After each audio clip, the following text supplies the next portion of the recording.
This is 8.3, day 1. The topic today is multiplying and dividing rational expressions.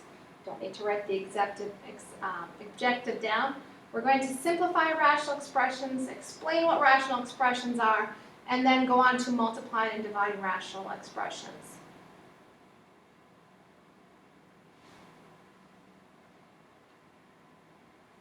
First line, don't write it down. This is the definition of a rational expression. It's a quotient of two algebraic expressions. So we have some examples here. 1 over x, or 2x minus 1 over x plus 1, or x squared plus 1 over x squared minus 1. When you hear rational, think of quotient or fraction. All right, here are some rules for you. You don't need to write them down. You'll get enough practice with these problems in the next 2 days, this lesson set and then tomorrow's lesson set. Here are the rules for multiplying and dividing. If you have division, you want to change it to multiplication, that division, and then reciprocate. Number 2 is to factor everything possible. So again, factoring is coming back in this chapter. After that, we cancel any like factors and then clean up your answer. All right, let's go through these problems. Simplify the following rational expressions. Divide out any common factors. So I'm going to just review a little bit backwards from here where we think about pre-algebra and algebra 1 when we reduce fractions down. So question A. 15 over 27. Think back to what we did to reduce those. We want to find a common factor. So 15 over 27. What are both of those numbers divisible by? And you want to find the greatest factor. So we can divide 15 by 3, and we get 5. We can divide 27 by 3, and we get 9. So our final answer then is 5 nines.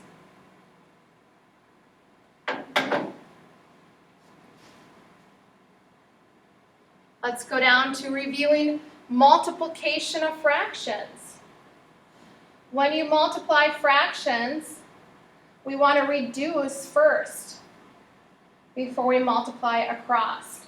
So we look at this example, 6/25 times 5 ninths. We look and see if there's anything in the numerator can cancel with the denominator. So I'm just going to write the fraction set again so you can remember the original. So 6 over 25 times 5 ninths. Well, 25 and 5 have a factor of 5. So 25 divided by 5 is 5. 5 divided by 5 is 1. And then 6 and 9 can both divide by 3. So this becomes 2, this becomes 3. Now I'm just going to rewrite what we have. 2 over 5, 1 over 3. You don't have to do that step, but sometimes this is nice, you don't get anything to be lost. Now the rule is when you multiply fractions, you multiply across. You multiply the numerators together and the denominators together. So 2 times 1 is 2. 5 times 3 is 15. And there is our answer. All right. Now we're going to go ahead and step it up. We're going to start adding in some variables. So question C. 15x squared times y cubed over 10xy squared. So I'm just going to rewrite this problem. I like to do that. So when I cancel, it's not so messy. So let's talk about the coefficients first. 15 and 10. I can reduce both of those by 5, a factor of 5. So 15 divided by 5 is 3. 10 divided by 5 is 2. Now I look for the variables. I have 2 x's on the top, and I have 1 on the bottom. So what I can cancel out is one of the x's.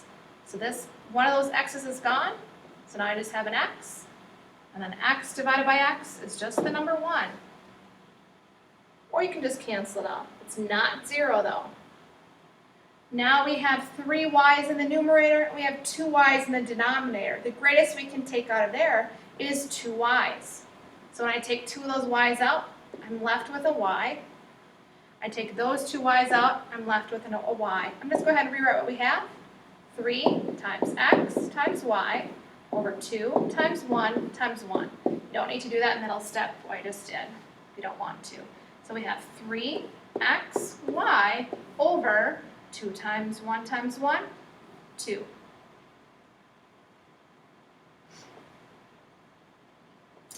All right. Question D is a little bit more challenging. Now we're going to have to start factoring. So remembering those rules of factoring. X squared minus 25 is in the numerator, and then 5 minus x is in the denominator. So the numerator, I can factor that as the difference of 2 squareds. So that would look like x minus 5, x plus 5. And what I want to have is maybe something in the denominator that cancels. When my denominator looks pretty close, I'm going to interchange those terms and make it negative x first, and then positive 5 second. So I just flip-flop the terms in the denominator. I'm close, I want to make that positive x and a negative 5. So I'm going to remove a negative from this denominator. So the numerator still is the same, x minus 5, x plus 5. And I'm going to divide out a negative 1.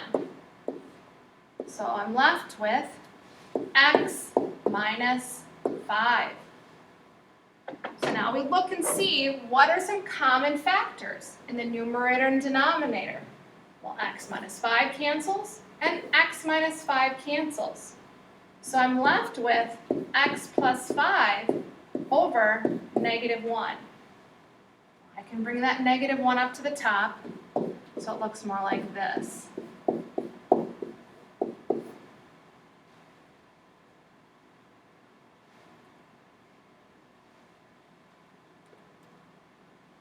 All right, question E of reducing a rational expression. A little bit more challenging now. We have a trinomial dividing a trinomial. And we want to make this factored. So we have to remember our rules of factoring. Our x squared, I'm going to stick this off to the side, minus 7x plus 12. Let's factor that first. Well, the leading coefficient is 1. So the method that we learned is the t-chart method. What are the factors of c, which is 12, that add to b, negative 7? Well, that is negative 3 times negative 4, multiplies to 12, and adds to negative 7. So these are the numbers we're going to work with. So up in the numerator, I split up my x's, because x times x would give us back to x squared, and then it's minus 3 minus 4. Now let's go to the denominator, that polynomial. We have x squared plus 3x minus 18. Again, leading coefficient is 1, so we're going to use the t-chart method. What are the factors of c that add to b? It's positive 6, negative 3. Add them together, and we get 3. So those are the numbers we're going to work with. So I split it up, x, x, and then plus 6, minus 3. Now look at those parentheses. Is there anything in the numerator that can cancel with the denominator? Is there a common factor? Yes. X minus 3 and x minus 3 will cancel. So we are left with x minus 4 over x plus 6.